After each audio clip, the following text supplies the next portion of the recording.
কেমন আছেন সবাই? আশা করি ভালো আছেন সবাই। আমিও আপনাদের দোয়ায় অনেক ভালো আছি। আজকে একটি গল্প শেয়ার করতে যাচ্ছি। গল্পটি শুরু থেকে শেষ পর্যন্ত দেখার অনুরোধ রইল। চলুন তাহলে শুরু করি। আমার নাম আমেনা খাতুন। রাজশাহীর চারঘাট উপজেলার দক্ষিণপাড়া গ্রামে আমার শ্বশুরবাড়ি। স্বামী বহু বছর আগে চলে গেছেন। আমি একাই বাড়িতে আছি। তবে একা বললে ভুল হবে, কারণ আমার ভাইয়ের ছেলে মোশাররফ এখন আমার কাছে থাকে। ওর বাবা ঢাকায় চাকরি করে। ওর পড়াশোনার সুবিধার জন্য আমাকে দায়িত্ব দিয়েছে। আমি সব করি, খাইয়ে দিই, গোছাই, পড়াশোনায় সাহায্য করি। বাইরের লোকজন ভাবে আমি কেবল একজন দায়িত্বশীল ফুপু, কিন্তু আমার ভেতরের জগৎ অন্যরকম। আমি প্রতিদিনের কাজ করতে করতে হঠাৎ টের পাই আমার মনে অদ্ভুত একটা টান তৈরি হচ্ছে। আমি বলি না কাউকে, তবে অনুভব করি প্রতিটি মুহূর্তে। ভোরে যখন আজান হয় আমি উঠি, রান্নাঘরে যাই, ভাত বসাই, তখন দরজার ফাঁক দিয়ে দেখি মোশাররফ আধো ঘুমে তাকিয়ে আছে, চোখে কেমন অচেনা দৃষ্টি। আমি ভান করি কিছু বুঝিনি, অথচ ভেতরে শিরশির অনুভব করি। দুপুরে খেতে বসালে হাতের আঙুল ছুঁয়ে যায়। আমি স্বাভাবিক থাকার চেষ্টা করি, অথচ বুকের ভেতর ধকধক শব্দ শুনতে পাই। বিকেলে উঠোনে বসে শাক বাছতে বাছতে দেখি ও পাশে বই হাতে বসে আছে, আমার দিকে তাকিয়ে থাকে। আমি চোখ সরিয়ে নেই, কিন্তু মনে মনে চাপা উত্তেজনা বাড়তে থাকে। রাতে চারপাশে নিস্তব্ধতা নামে, কেবল ঝিঁঝি পোকার ডাক শোনা যায়, বাতাসে গাছের পাতার মৃদু শব্দ হয়। আমি বিছানায় শুয়ে থাকি, অথচ ঘুম আসে না। মনে হয় পাশের ঘর থেকে শ্বাস প্রশ্বাসের শব্দ ভেসে আসছে। সেই শব্দে বুকের ভেতর কেমন যেন ঢেউ ওঠে। আমি প্রশ্ন করি নিজের কাছে, এ কি হচ্ছে? কেন আমি এত অস্থির হচ্ছি? বয়স তো অনেক পার হয়ে গেছে। আমি তো ওর অভিভাবক, অথচ কেন এমন মনে হয়? কেন বারবার টান অনুভব করি? হয়তো এটা পাপ, হয়তো এটা কেবলই কল্পনা। তবুও এই অনুভূতি আমি থামাতে পারি না। আমি কাউকে বলতেও পারি না, কারণ বললে সমাজ দোষ দেবে, লোকজন কুৎসা রটাবে। অথচ ভেতরে ভেতরে আমি জানি এ শুধু আমার কল্পনা নয়, ওর চোখেও মাঝে মাঝে আমি একই রকম সংকেত দেখি। হয়তো আমি ভুল বুঝি, তবুও মনে হয় ও কিছু লুকায়। এ গোপন খেলা কেউ টের পায় না। চারপাশের মানুষ ভাবে আমরা কেবল ফুপু আর ভাতিজা, কিন্তু আমাদের ভেতরে এক অদৃশ্য স্রোত বয়ে চলেছে, যার নাম হয়তো সম্পর্ক নয়, যার ব্যাখ্যা সমাজ দেবে না। আমি দিনের পর দিন এ স্রোতের সাথে ভেসে যাই। বাইরে হাসি, স্বাভাবিক থাকি, অথচ ভিতরে এক অদৃশ্য অগ্নি জ্বলতে থাকে। মাঝে মাঝে আয়নায় নিজের মুখ দেখি, চোখে ক্লান্তি, ঠোঁটে নিঃশব্দ কথা, বুকের ভেতরে গোপন দীর্ঘশ্বাস। আমি ভাবি পালিয়ে যাই, দূরে সরে যাই, কিন্তু পারি না, কারণ মোশাররফ ছাড়া আমার এই নিঃসঙ্গ জীবনে কেউ নেই। আমি চাই কিংবা না চাই, ওর সঙ্গেই আমার প্রতিদিনের জীবন জড়িয়ে গেছে। আমি জানি না এই পথ কোথায় যাবে, তবে আমি জানি প্রতিটি সকাল, প্রতিটি দুপুর, প্রতিটি সন্ধ্যা, প্রতিটি রাত আমাকে এই গোপন টান মনে করিয়ে দেয়। আমি একা বসে থেকে হঠাৎ শিহরিত হই, জানালার পাশে দাঁড়িয়ে হাওয়ায় চুল উড়াই। মনে হয় কেউ আমার দিকে তাকিয়ে আছে। আমি ঘুরে দেখি, সত্যিই মোশাররফ তাকিয়ে আছে। আমি কিছু বলি না, সেও চুপ থাকে, কিন্তু সেই নীরবতার ভেতর হাজার কথা লুকানো থাকে। এমন নীরবতাই আমার প্রতিদিনের সঙ্গী, এমন নীরবতাই আমাকে দগ্ধ করে। তবুও আমি থামিতে পারি না। আমি কেবল ভেসে যাই এই অজানা আবেশের ভেতরে। আমি জানি প্রতিটি অনুভূতির পেছনে লুকিয়ে থাকে ভয়, আবার টানও। আমি রাতে জানালার পাশে দাঁড়িয়ে থাকি, চাঁদের আলোয় চারপাশ সাদা হয়ে যায়, দূরে কুকুর ডাকতে থাকে, বাতাসে গাছের ডাল নড়ে। হঠাৎ মনে হয় মোশাররফও হয়তো একই আকাশের দিকে তাকিয়ে আছে। আমি নিজের মনে হাসি, অথচ সেই হাসি কেউ দেখে না। একদিন দুপুরে আমি ওকে খেতে দিচ্ছিলাম, ভাত তুলতে গিয়ে হাত কাঁপল। ও অবাক হয়ে তাকালো। আমি বললাম, গরম লাগছে, কিন্তু আসলে গরম নয়, ভেতরের অস্থিরতা। আমি জানতাম আমার চোখ অনেক কিছু ফাঁস করে দিচ্ছে। আমি চোখ নামিয়ে নিলাম। রাতে শোবার আগে আমি আল্লাহকে ডাকি, ক্ষমা চাই, বলি আমি তো খারাপ কিছু করতে চাই না, শুধু হৃদয়ের ভেতর এক অজানা টান কাজ করে। আমি বুঝতে পারি এ পথ ঠিক নয়, কিন্তু আমি থামতে পারি না। মোশাররফও নীরব থাকে, তবে আমি ওর চোখে সেই একই প্রশ্ন দেখতে পাই। আমি মনে করি আমি একা ভুগছি, অথচ হয়তো ও একই ভেতরের লড়াই করছে।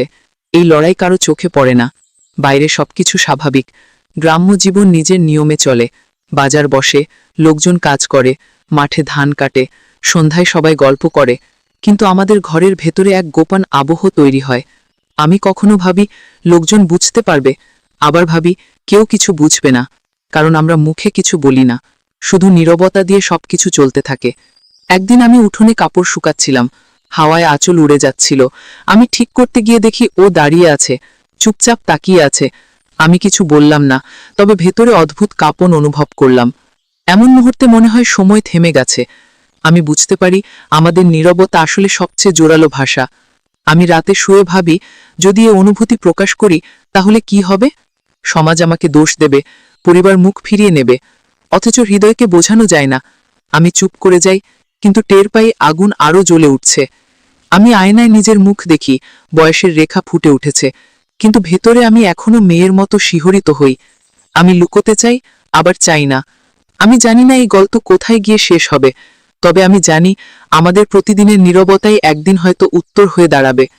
আমি কাউকে কিছু বলবো না, আমি শুধু আমার ভিতরের কথাই বলছি। আমি জানি এ টান আমার জীবনের অবিচ্ছেদ্য অংশ হয়ে গেছে। আমি যেভাবেই পালাতে চাই না কেন, এ থেকে মুক্তি নেই। হয়তো এটাই নিয়তি। আমি শুধু ভেসে চলেছি, রাতের অন্ধকার, ভোরের আলো, দুপুরের রোদ, বিকেলের হাওয়া, সবকিছু যেন আমাকে বারবার একই দিকে টেনে নিচ্ছে। আমি থামতে চাই, অথচ থামতে পারছি না। আমি জানি আমার প্রতিটি নিঃশ্বাস এখন এক অদৃশ্য রহস্যে ভরা। আমি নীরবে বাঁচি, নীরবে কাঁদি, নীরবে হাসি। নীরবতাই আমার সঙ্গী, নীরবতাই আমার ভাষা। আমি ভেতরে ভেতরে প্রতিদিন আরও বেশি জড়িয়ে যাচ্ছি, অথচ বাইরে নির্লিপ্ত মুখ করে চলি। সকালে যখন উঠি তখন মনে হয় আজ হয়তো সবকিছু ভুলে যাব, আবার দুপুরে কিংবা বিকেলে কোনো না কোনো মুহূর্তে মনে করিয়ে দেয় আমি ভুলতে পারবো না। মোশাররফ যখন বই নিয়ে বসে থাকে আমি দূর থেকে তাকাই, চোখ ফেরাতে চাই, কিন্তু চোখ ফেরাতে পারি না। বুকের ভেতর অস্থিরতা জমে ওঠে।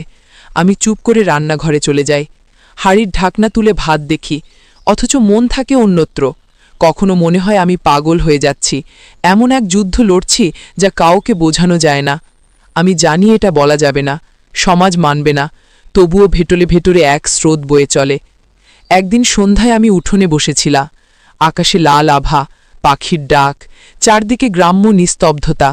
হঠাৎ মনে হলো কেউ আমাকে পেছন থেকে দেখছে। ঘুরে তাকিয়ে দেখি ও দাঁড়িয়ে, চোখে এক অদ্ভুত নীরবতা। আমি বুঝতে পারলাম কিছুটা বলেও অনেক কিছু বলে ফেলেছি। আমি উঠে ঘরে চলে গেলাম, দরজা বন্ধ করে আয়নায় তাকালাম। আমার মুখে স্পষ্ট টান। আমি কাঁপছিলাম, অথচ ভয় আর আকর্ষণ একসাথে কাজ করছিল। আমি জানি আমার এই অনুভূতি লুকাতে হবে, আবার জানি আমি পারব না। রাতে শুয়ে থাকি আর শুনি বাইরে বাতাস বইছে, মনে হয় সেই বাতাসই যেন বারবার ডাক দিচ্ছে। আমি চাদর টেনে নেই, কিন্তু ভেতরের আগুন ঢাকি না। সকালবেলা নামাজ পড়ে আল্লাহকে বলি আমাকে ক্ষমা করুন, কিন্তু মনের ভেতর আবারও সেই মুখ ভেসে ওঠে। আমি হাসতে চাই, কাঁদতে চাই, আবার নীরব থাকি। এই নীরবতা আমার প্রতিদিনের সঙ্গী হয়ে গেছে। আমি বুঝি না কিভাবে এই খেলা চলছে। আমি জানি এটা খেলা নয়, এটা সত্যি। আমি জানি এর কোনো ভবিষ্যৎ নেই, তবু আমি থামতে চাই না, কারণ এই টান আমাকে বাঁচিয়ে রাখে। আমি যখন ভাত বেড়ে দেই তখন মনে হয় হাত ছুঁয়ে যাবে, ছুঁয়ে না গেলেও মনে হয় গেছে। আমি চমকে উঠি, আবার শান্ত হই। আমি জানি এসব শুধু আমার কল্পনা নয়, ওর চোখেও একই জ্যোতি জ্বলতে দেখি। আমি ভয় পাই, আবার সাহস পাই। এক অদ্ভুত দ্বন্দ্ব প্রতিদিন আমাকে গ্রাস করে। গ্রামে সবকিছু স্বাভাবিকভাবে চলছে, কারো চোখে কিছু ধরা পড়ে না, অথচ আমাদের ভেতরে আগুন জ্বলছে। আমি বুঝতে পারি আগুন ঢেকে রাখা যায় না, শুধু দেরি হয়। আমি ভাবি একদিন হয়তো সব ফাঁস হয়ে যাবে, তখন কি হবে আমি জানি না, কিন্তু তবু আমি পিছু হটি না। আমি মনে করি এ শুধু আমার নিয়তি নয়, এটা হয়তো আমাদের দুজনের নিয়তি। আমি নীরবতার ভেতরে ডুবে যাই। দিনের আলো ফুরিয়ে গেলে রাত আরও ভয়ঙ্কর হয়ে ওঠে। আমি জানি প্রতিটি অন্ধকার আসলে আমাদের গোপন গল্পের সাক্ষী হয়ে থাকে। আমি সেই অন্ধকারকে ভয় পাই না, বরং মনে হয় ওর ভেতরেই আশ্রয় খুঁজে পাই। আমি ঘুমাতে চাই না, আবার ঘুম এড়াতেও চাই না। প্রতিটি স্বপ্নে সেই মুখ ফিরে আসে, প্রতিটি জাগরণে সেই চোখ ভেসে ওঠে। আমি জানি আমি আর বদলাতে পারব না। এই পথ যত নিষিদ্ধ হোক, আমার মন ইতিমধ্যেই তার হাতে বন্দী হয়ে গেছে। আমি এখন শুধু সময়ের অপেক্ষায় আছি। হয়তো একদিন সবকিছু ফেটে পড়বে, কিংবা হয়তো কখনো প্রকাশই হবে না, শুধু আমাদের নীরবতায় বেঁচে থাকবে। আমি জানি না কোনটা হবে, তবে আমি জানি আমার প্রতিটি শ্বাস এখন আর আগের মতো নেই। প্রতিটি মুহূর্তে আমি ওর সাথে গোপনে জড়িয়ে আছি। এটাই আমার একমাত্র সত্য। আমি বুঝতে পারি প্রতিদিন আমাদের নীরবতা আরও ভারী হয়ে উঠছে। ভেতরের কথা বাইরে আসছে না, কিন্তু চোখে চোখে সব বলছি। সকালে যখন উঠি তখন কাজের অজুহাতে নিজেকে ব্যস্ত রাখি, কিন্তু প্রতিবার ওকে দেখলেই বুকের ভেতর ঝড় ওঠে। আমি জানি এই ঝড় থামবে না। আমি ঘর গোছাই, রান্না করি, বাইরে লোকজন আসা যাওয়ার শব্দ শুনি, অথচ মনের ভেতর চলতে থাকে অন্যরকম গল্প। আমি বারবার নিজেকে সামলাই, বারবার বলি এসব ভাবা যাবে না, কিন্তু প্রতিদিনই আবার একই টান অনুভব করি। বিকেলে উঠোনে পিঁড়ি পেতে বসে সবজি কাটছিলাম, হঠাৎ ছুরি কেটে গেল হাতে। রক্ত বের হলো। মোশারফ দৌড়ে এলো, আমার হাত ধরে বলল সাবধানে থাকতে হবে। ওর হাতের স্পর্শে আমার বুক ধকধক করছিল। আমি বললাম কিছু হয়নি, কিন্তু ভেতরে যেন আগুন ছড়িয়ে পড়ল। রাতে শোবার সময় বারবার সেই মুহূর্ত মনে পড়ল।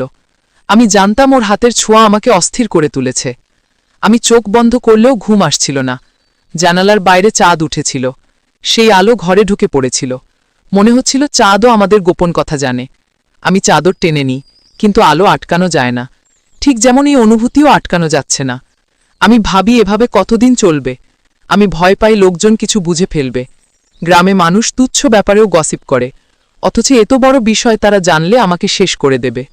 আমার সংসার ভেঙে পড়বে। কিন্তু তারপরও মনে হয়, যদি এটা পাপ হয় তবে কেন হৃদয় এত জোরে টানে। আমি অনেকবার চেষ্টা করেছি আলাদা থাকতে, চোখ এড়িয়ে যেতে, কিন্তু যত এড়িয়ে যাই টান তত বাড়ে। আমি খুঁজে পাই না কোনো মুক্তি। মনে হয় আমি ফাঁদে আটকে গেছি, তবে এই ফাঁদ থেকে বের হতে চাই না। আমি ভেতরে ভেতরে ওকে কাছে টেনে নিতে চাই, অথচ মুখে কিছু বলি না। আমি জানি ও কিছু বলতে পারছে না, তবে ওর দৃষ্টি প্রতিদিন আমাকে আরও বেশি করে কাঁপিয়ে তোলে। একদিন দুপুরে আমি কাপড় শুকাতে দড়িতে তুলছিলাম। হাওয়া এত জোরে বইছিল যে আমার আঁচল উড়ে যাচ্ছিল। ও দাঁড়িয়ে তাকিয়েছিল। আমি ভান করলাম দেখিনি, কিন্তু ভেতরে এক অদ্ভুত আনন্দ হচ্ছিল। আমি জানতাম আমি অজান্তেই সব বুঝিয়ে দিচ্ছি, তবুও থামতে পারছিলাম না। আমি বারবার মনে করি সমাজের চোখ এড়ানো অসম্ভব, কিন্তু প্রতিদিন আমি আবারও একই খেলায় জড়িয়ে পড়ি। এই খেলা কারো চোখে ধরা পড়ে না, তবে আমার ভেতরে দাউ দাউ করে আগুন জ্বলে ওঠে। আমি কখনো আয়নায় নিজের মুখ দেখি আর অবাক হই, এই আমি তো সেই সাধারণ গৃহবধূ, অথচ চোখের ভেতর লুকানো আগুন স্পষ্ট। আমি ভয় পাই কেউ চোখে চোখ রাখলে সব জেনে যাবে, তাই আমি সবার সাথে স্বাভাবিক আচরণ করি, শুধু নীরবেই টান বয়ে চলি। আমি জানি না এই পথ কোথায় শেষ হবে। আমি শুধু জানি আমি আর আগের মতো নেই। প্রতিটি দিন, প্রতিটি রাত আমাকে নতুন করে তাড়িত করছে। আমি চাই না ও আমাকে ঘৃণা করুক, আমি চাই না ও দূরে চলে যাক, আমি চাই না সমাজ জেনে যাক। আমি শুধু চাই এই নীরবতার ভেতরেই আমরা বেঁচে থাকি।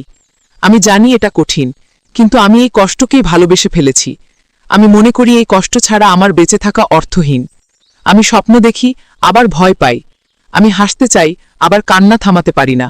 আমি জানি এ এক অদ্ভুত যাত্রা, যেখানে শেষ নেই, শুধু পথই পথ। আমি সেই পথেই হেঁটে চলেছি। হয়তো একদিন সব ভেঙে পড়বে, তবে আজ আমি শুধু নীরবতার সঙ্গী হয়ে আছি। আমি নিজের ভেতরে প্রতিদিন নতুন আগুন আবিষ্কার করি, আর সেই আগুনে ধীরে ধীরে গলে যাই।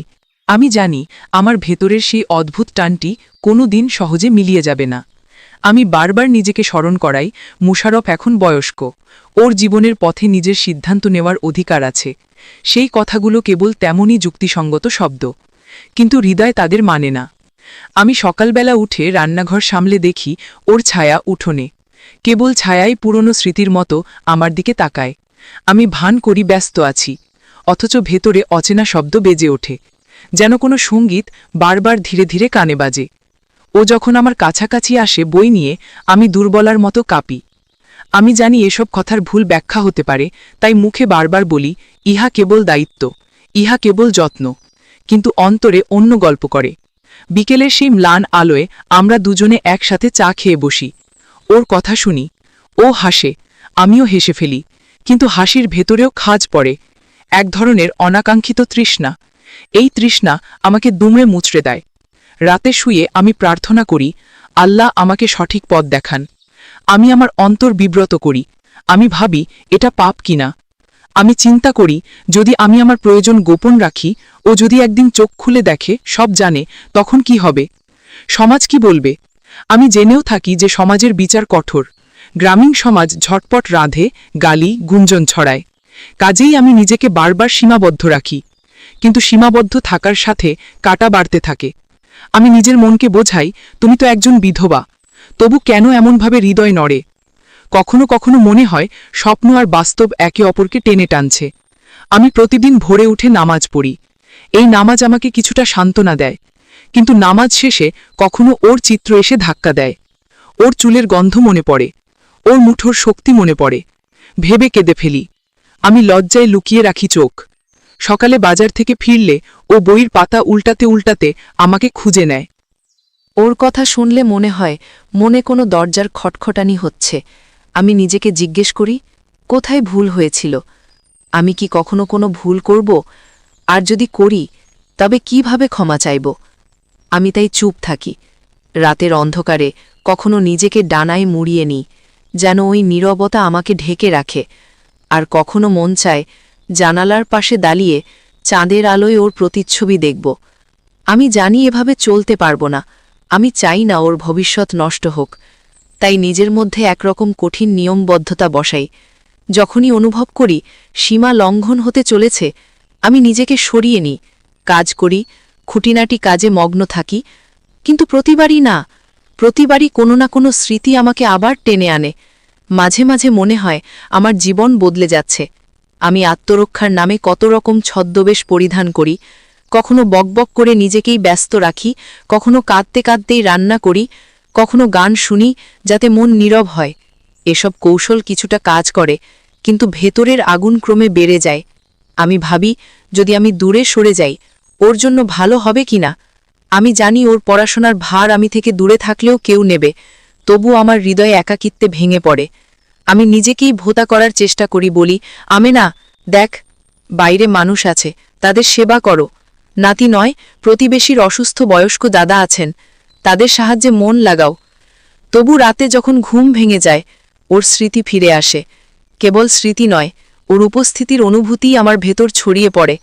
আমি কখনো চাই না কথা বলেন, কারণ কথাই সব যায় বলে মনে হয়, কথায় ভুল ব্যাখ্যা হতে পারে। তাই আমি নীরব থেকে যাই, আর নীরবতাই আমার ভরসা। আবার কখনো মনে হয়, যদি ওর সাথে সব খোলাখুলি করে বলি, হয়তো ওর সদিচ্ছা বুঝতে পারব, হয়তো ওরও ভিতরে কিছু আছে। কিন্তু আমি জানি এই রহস্য উন্মোচন করা দরকার হলে সেটা সবার সম্মুখে আলোড়ন তুলবে। আমি চাই না ওর পরিবার কষ্ট পায়, তাই আমার নীরবতা স্বেচ্ছায় নেয়া শাস্তি। অনেক রাত আমি আয়নায় তোর মুখ দেখি, দেখি কতটা ভাঙা। আমি দেখি চোখে এক গভীর তৃষ্ণা, কোন পথে এগোবে জানি না। তবুও আমি প্রতিদিন সকালে উঠে নতুন করে চেষ্টা করি। আমার জীবন এখন আগের মতো শান্ত নৈব্য থেকে গেছে না। প্রতিটি পদক্ষেপে আমি নিজের অতীতকে ভুলে থাকার চেষ্টা করি, আবারও ফিরে পেয়ে নিজেকে ধমকাই। আমি জানি এই লড়াইয়ে কোনো সুরাহা নেই, তবুও প্রতিদিন সকালে সূর্য উঠলেই আমি নতুন সাহস নিয়ে কাজ শুরু করি। আর সেই কাজকর্মের মাঝেই মাঝে মাঝে পাই শান্তির টুকরো। তখন মনে হয় সত্যি বাঁচার মতো কিছু আছে। আর কিছুক্ষণের জন্য এই টানটা অচেনা আভাস হয়ে যায়। তারপরই আবার সন্ধ্যার নীরবতায় সব ফিরে আসে। আমি নীরবভাবে বাঁচি, নীরবভাবেই অপেক্ষা করি। কি হবে জানি না, শুধু জানি প্রতিটি নিঃশ্বাস এখন আগের মতো নয়।